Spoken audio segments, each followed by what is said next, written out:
Kenji is a part-time factory worker. He does repetitive assembly line work every day and it is very boring. But he has a dream that he will one day become a professional manga artist. Because of this dream, he continues to draw comics every day after work.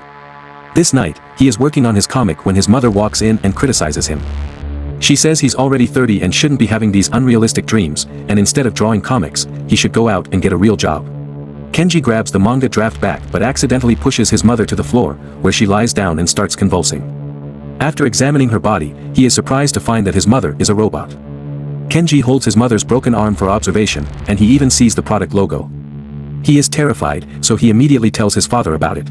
However, Kenji's father is very calm. He tells Kenji that his mother is not at home today. Kenji gets even more scared because his father said the same thing 30 minutes ago. And his mother is clearly at home, only she is actually a robot.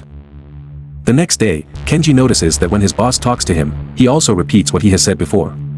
He takes his manga to the editor of a magazine, who also always repeats the exact same thing. All this makes him very confused. He tells his girlfriend Kyoko that his mother is a robot, but Kyoko thinks he is making up a story and doesn't believe him. To convince Kyoko, Kenji takes her home. When he gets home, he finds that the body of his robot mother is gone, but the broken glass on the floor is still there, which means it wasn't a dream. Kyoko accidentally cuts her finger while picking up the glass, and she bleeds. Since they can't find Kenji's mother, Kyoko decides to go home first. On the way, she takes a flyer out of her bag, which says Utopia Services Company. What kind of company is this and why does Kyoko have this? Let's find out. On this day, Kenji comes to work at the factory as usual, and his boss comes up to him and says the same thing again. Kenji is in a bad mood, and after hearing his boss's annoying laughter, he pushes him down. Then he starts to convulse on the floor, and sure enough, the boss is a robot too. He looks around and he notices that all of his colleagues look listless, as if nothing is happening. Apparently they are all robots. On his way home, Kenji finds everyone expressionless, and he thinks everyone could be a robot. When he arrives back home, he happens to bump into a stranger walking out of their apartment. Then Kenji finds his mother comes back to life, and he knows it's still the same robot, and that his father is also a robot. Now the only one he can trust is his girlfriend Kyoko, so he goes to Kyoko's apartment and tells her he's in trouble. Yet Kyoko says it doesn't matter if they are robots or not, whether it is his parents or his boss. They're keeping the society functioning anyway, aren't they? Kenji is shocked by what she said, and suddenly, he notices that the scar on her finger is gone. She should have a scar from the glass that cut her finger yesterday. He questions the woman in front of him where the real Kyoko is. Then he pushes the woman to the ground, and sure enough, she is also a robot. Just then, he sees the flyer on the ground. He picks up the flyer, and according to the address on it, he finds an underground building, and the Utopia Service Company is located here. After the receptionist's introduction, he finally learns the truth. To escape from the boring daily life, many people come here to buy Utopia services. Clients choose to enter the hibernation capsule, connect their brains to the machine, and then spend their second life in their dreams. The so-called life is the continuous accumulation of experiences, and the experience is the cognitive function of the brain.